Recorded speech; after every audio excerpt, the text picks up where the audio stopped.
Good morning Bataan! Ayan na naman tayo, masama na naman ang panahon. Kaya eto, luluto tayo ng isang damukal pang 2 araw.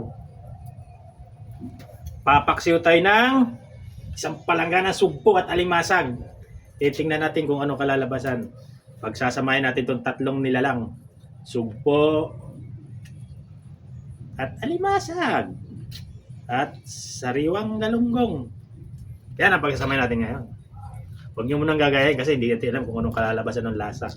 Kaya lang, pagsasapin natin, sariwang ampalaya. Ito yung pagsasapin natin. Tingnan natin kung ano ang magiging lasa pagkaluto. Yan ang pagsasapin natin. Kasi hindi pwedeng luto ng luto. Kailangan isang lutuan lang. Ay, mga ulang high class. High class! High blood! Batok, boss. High blood ka na sa panahon. High blood ka pa sa niluluto mo. Tapos, ang isunod-sunod natin, alimasag. Alimasag na galing sa Olongapo. Kaligaw-ligaw pa kami sa pamamalingki nito. Napakalaki ng palengke ng Olongapo. Hindi na kami nakabalik eh. Sugpo ay alimasag. Nako, diatakasya. Ano umapaw yan? Yun. Tapos, sunod natin ay sugpo para hindi madurog yung isda. Yung nasunod natin. Mahangin natin. Yan. Takpan natin. Ito ay, ngayon ko lang gagawin yung paksiw na ganito. Paksiw! Sunod mo yung sariwang galunggong. Wala nang tanggal-tanggal ng hasang tsaka bituka. Tanggalan mo pa, kasama sa bilian eh. Sama sa timbang yan. Sama sa timbang yan. Basta sariwa. Wala nang tanggal-tanggal. Yan ang buhay namin dito sa trucking. Truck driver. Uy, parang bilas. Tanggalan mo lang ano. Next. Ang talong.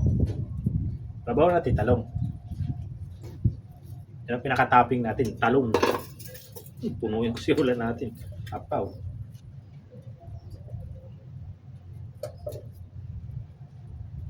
Talong. Ito. Na napakamahal.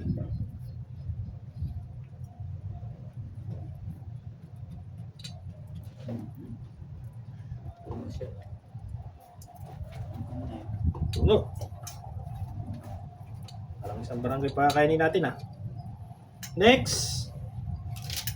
Siyempre, pampalasa. Takpan natin para hindi sumikat yung ano, palasa.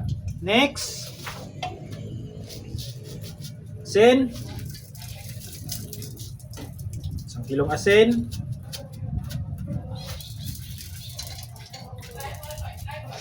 Next. Ako ang tubig. Paminta nandun. Pwede mo paminta. Diyan lang, sa may lagayan dyan.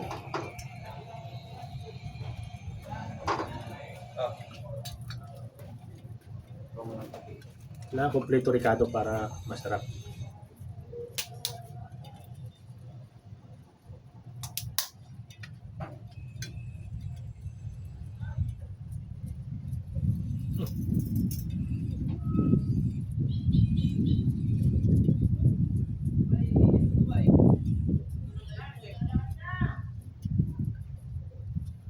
Ayos na.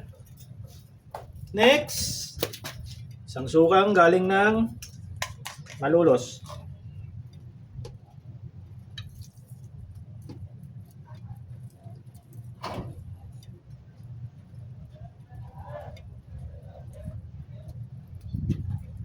Pag hindi pa umasim yan, iwan ko na lang.